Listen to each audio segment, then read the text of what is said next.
사랑하는 여러분, 오늘 우리는 신앙의 여정에서 가장 큰 희망이면서도 동시에 가장 깊은 질문을 던지게 하는 주제, 바로 치유의 약속에 대해 이야기 나누고자 합니다. 이 이야기가 여러분의 마음의 위로와 성찰의 시간이 되기를 바랍니다. 만일 오늘 말씀이 여러분의 영혼에 울림을 준다면 좋아요와 구독으로 저희의 여정을 응원해 주시고 이 메시지가 필요한 다른 이들에게 닿을 수 있도록 공유해 주세요. 여러분의 작은 행동이 누군가에게는 큰 희망의 빛이 될 수 있습니다. 주님의 은혜가 이 영상을 보는 모든 분들 위해 함께하기를 기도합니다. 성경에는 하나님께서 우리에게 주신 수많은 약속들이 기록되어 있습니다. 그 약속들은 우리의 삶의 위로와 힘이 되기에 우리는 그 말씀들을 사랑하고 의지합니다. 하지만 그 모든 약속 중에서 우리를 가장 힘들게 하고 때로는 의심하게 만드는 약속이 하나 있습니다. 바로 치유에 관한 약속입니다.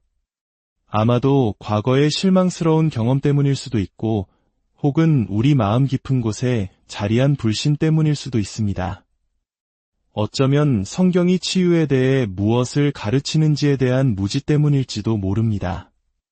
우리는 치유를 받았다고 주장했지만 얼마 지나지 않아 예전의 모습으로 돌아간 사람들의 이야기를 듣기도 하고 때로는 과장된 기적 이야기를 접하며 회의감에 빠지기도 합니다.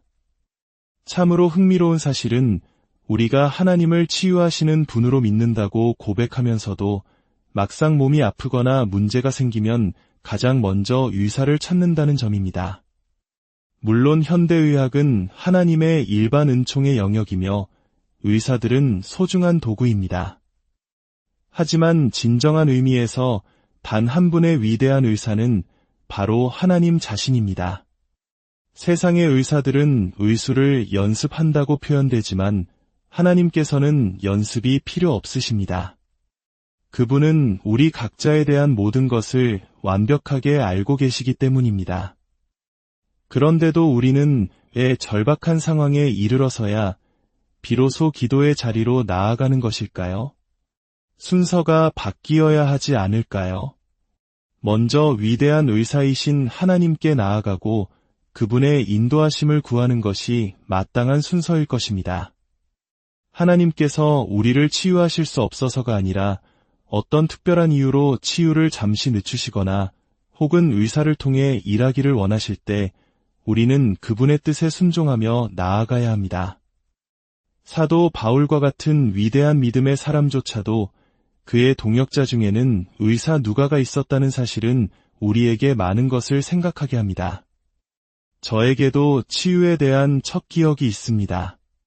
제가 아직 12살도 채 되지 않았을 때의 일입니다.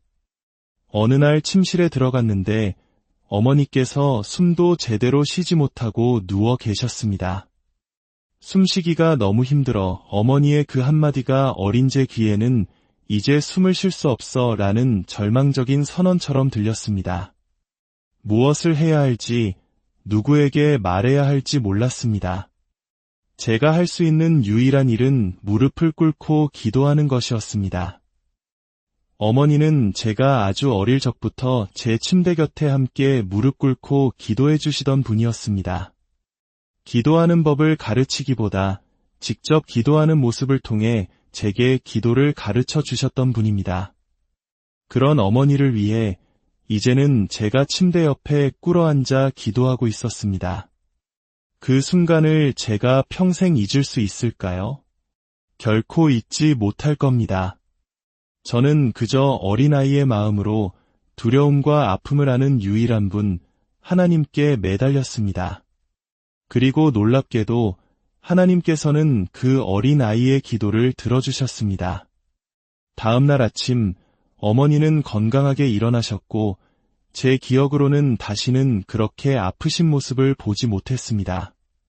하나님은 당신의 자녀들이 어리든 나이가 많든 그들의 기도를 언제나 듣고 계십니다. 어떤 이들은 묻습니다. 지금도 기적의 시대인가요? 물론입니다. 문제는 우리가 그 많은 기적에 대해 듣지 못하고 있을 뿐입니다. 하나님은 여전히 치유의 사역을 행하시며 당신의 완벽한 때에 당신의 뜻에 따라 기적을 베푸십니다. 이제 성경이 치유에 대해 어떻게 말씀하고 있는지 그 근원을 따라가 보겠습니다. 성경에서 치유에 대한 첫 언급은 창세기 20장에서 아브라함과 아비멜렉의 이야기 속에 나옵니다. 17절은 이렇게 기록합니다. 아브라함이 하나님께 기도하매 하나님이 아비멜렉과 그의 아내와 여종을 치료하사 출산하게 하셨으니 하나님께서는 기도를 통해 치유의 역사를 시작하셨습니다. 출애굽기 23장 25절에서는 이스라엘 백성을 향한 약속이 나옵니다. 내 하나님 여호와를 섬기라 그리하면 여호와가 너희의 양식과 물의 복을 내리고 너희 중에서 병을 제하리니 하나님을 섬기는 삶에 따르는 축복 중 하나가 바로 질병으로부터의 보호와 치유였던 것입니다. 구약시대를 관통하는 중요한 개념 중 하나는 질병이 종종 죄의 결과와 연결되어 인식되었다는 점입니다. 시편 107편 20절은 이렇게 말합니다. 그가 그의 말씀을 보내어 그들을 고치시고 위험한 지경에서 건지시는도다. 여기서 말씀을 보내어 고치신다는 것은 단순히 어떤 마법적인 단어를 보내신다는 의미가 아닙니다. 이스라엘 백성이 하나님의 진리의 말씀을 듣고 그 말씀을 믿음으로 받아들일 때 치유의 과정이 시작되었다는 의미입니다. 믿음이 치유를 가져온 것입니다. 그리고 구약에서 치유에 관한 가장 중요하고 심오한 예언은 이사야서 신세장에 나옵니다. 메시아에 대해 예언하는 2장에서 5절은 이렇게 선포합니다.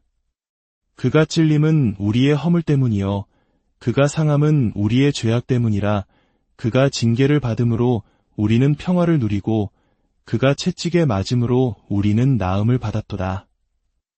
그가 채찍에 맞음으로 우리가 나음을 입었다. 이 구절은 예수 그리스도의 십자가 속죄 사역 안에 치유가 포함되어 있음을 암시합니다. 우리가 받는 모든 좋은 것은 십자가를 통해 옵니다. 십자가를 통해 우리는 하나님과의 관계를 회복했기 때문입니다. 우리의 영적, 육체적 건강함은 모두 예수 그리스도의 대속의 죽음에 뿌리를 두고 있습니다. 그러나 이것이 우리가 기도할 때마다 즉각적으로 우리가 원하는 방식으로 치유될 것을 보장한다는 의미는 아닙니다. 십자가의 축복 중에는 이 땅의 삶이 끝난 후에야 온전히 누리게 될 것들도 있기 때문입니다. 치유는 분명 십자가의 은혜이지만 그 성취의 시기와 방법은 전적으로 하나님의 주권에 달려 있습니다. 이제 신약으로 넘어와 예수님의 사역을 살펴보겠습니다. 예수님의 공생의 사역에서 가장 큰 비중을 차지했던 것은 무엇이었을까요? 놀랍게도 그것은 치유였습니다. 물론 가장 중요한 사역은 인류의 죄를 위해 십자가에 달리신 것이지만 그분의 시간과 에너지의 상당 부분은 아픈 자들을 고치는 데 사용되었습니다. 마태복음 8장에서는 베드로의 장모가 열병으로 앓아누웠을 때 예수님께서 그의 손을 만지시니 열병이 떠나가는 장면이 나옵니다. 또 다른 장면에서는 수많은 군중 속에서 한 여인이 믿음으로 예수님의 옷자락만 만졌을 때 그 즉시 치유되는 기적을 경험합니다. 예수님께서는 개인을 치유하셨을 뿐만 아니라 때로는 수많은 무리를 한꺼번에 치유하시기도 했습니다. 예수님께서 이처럼 수많은 치유 사역을 행하신 주된 목적은 무엇이었을까요? 그것은 바로 당신이 이스라엘이 수백 년간 기다려온 메시아, 곧 하나님의 아들이심을 명백하게 증명하기 위함이었습니다. 치유는 그분의 신성을 입증하는 강력한 표적이었습니다. 그렇다면 예수님께서 승천하신 후에는 어떠했을까요? 사도행전 3장에서 우리는 베드로와 요한이 성전 미문에서 나면서부터 걷지 못하던 사람을 만나는 장면을 봅니다. 그는 구걸하고 있었습니다. 베드로는 그를 향해 선포합니다. 은과 금은 내게 없거니와 내게 있는 이것을 내게 주노니 나사렛 예수 그리스도의 이름으로 일어나 걸으라. 그리고 그의 손을 잡아 일으키자 그는 곧바로 걷고 뛰며 하나님을 찬양했습니다. 그러나 여기서 우리는 사도 바울의 경우를 주목해야 합니다. 위대한 사도였던 바울은 놀랍게도 치유 사역을 주로 하지 않았습니다. 사도행전 전체에서 그가 병자를 고친 기록은 단 한 번뿐입니다. 바울은 고린도전서에서 자신의 소명을 명확히 밝힙니다. 그리스도께서 나를 보내심은 세례를 베풀게 하려 하심이 아니요 오직 복음을 전하게 하려 하심이로되 바울의 주된 사명은 복음의 진리를 가르치고 예수 그리스도의 삶과 죽음, 부활의 의미를 신학적으로 정립하는 것이었습니다. 만약 바울이 치유 사역으로 유명해졌다면 우리는 오늘날 신약 성경의 절반을 차지하는 그의 위대한 서신들을 갖지 못했을지도 모릅니다. 더욱 놀라운 것은 바울 자신도 육체의 질병으로 고통받았다는 사실입니다. 그는 이것을 육체의 가시라고 표현하며 이것이 자신을 떠나가게 해달라고 3번이나 간절히 기도했습니다. 그러나 하나님의 응답은 치유가 아니었습니다. 하나님께서는 이렇게 말씀하셨습니다. 내 은혜가 내게 족하도다. 이는 내 능력이 약한 데서 온전하여짐이라. 바울은 이 응답을 통해 놀라운 영적 비밀을 깨달았습니다. 자신의 약함 속에서 오히려 그리스도의 능력이 머물게 된다는 사실을 말입니다. 그래서 그는 자신의 약한 것들을 자랑하게 되었습니다. 내가 약할 그때에 곧 강함이라는 역설적인 진리를 체험한 것입니다. 이것은 우리에게 무엇을 말해줍니까? 때로 하나님께서 우리의 질병을 즉시 치유하지 않으실 때 그것은 우리를 사랑하지 않으시기 때문이 아닙니다. 우리 안에 죄가 있어서도 아닐 수 있습니다. 하나님께서는 그 고통과 약함을 통해 우리가 상상하지 못했던 더 깊은 차원의 은혜를 경험하게 하고 우리를 더 온전한 믿음의 사람으로 빚어가기를 원하실 수 있습니다. 사랑하는 여러분, 다음에 당신의 몸에 이상이 생길 때 가장 먼저 취해야 할 반응은 무엇일까요? 그것은 바로 하나님 아버지를 향하는 것입니다. 아버지, 이 상황에 제가 어떻게 반응하기를 원하십니까? 어쩌면 하나님께서는 나를 신뢰하라고 말씀하실 수도 있고 의사에게 가보라고 인도하실 수도 있습니다. 중요한 것은 우리의 마음과 생각이 세상적인 방식에 젖어 곧장 의사나 약에게 달려가는 것이 아니라 먼저 하나님을 의식하고 그분의 뜻을 구하는 것입니다. 예수님은 어제나 오늘이나 영원토록 동일하십니다. 그분은 여전히 우리의 구원자이시며 주님이시며 또한 우리의 치유자이십니다. 혹시 이 자리에 아직 예수 그리스도를 개인의 구주로 영접하지 않은 분이 계십니까? 그렇다면 당신은 하나님의 그 어떤 약속도 주장할 권리가 없습니다. 하나님과의 관계는 그의 아들 예수 그리스도를 통해서만 열리기 때문입니다. 십자가에서 당신의 모든 죄값을 치르신 예수님을 구주로 영접하고 당신의 삶을 그분께 드릴 때 비로소 당신은 하나님의 자녀로서 그분께 나아가 치유와 모든 필요를 구할 수 있는 특권을 얻게 됩니다. 그리고 하나님께서는 당신에게 가장 선한 것이 무엇인지 아시기에 그분의 뜻 안에서 당신의 기도에 응답하실 것입니다. 이제 잠시 함께 기도하겠습니다. 하늘에 계신 우리 아버지, 때로 우리는 복잡한 세상 속에서 단순한 진리를 잊고 살아갑니다. 주님을 사랑한다고 말하지만 행동은 그렇지 못할 때가 많고 주님을 신뢰한다고 고백하지만 우리의 믿음은 쉽게 흔들립니다.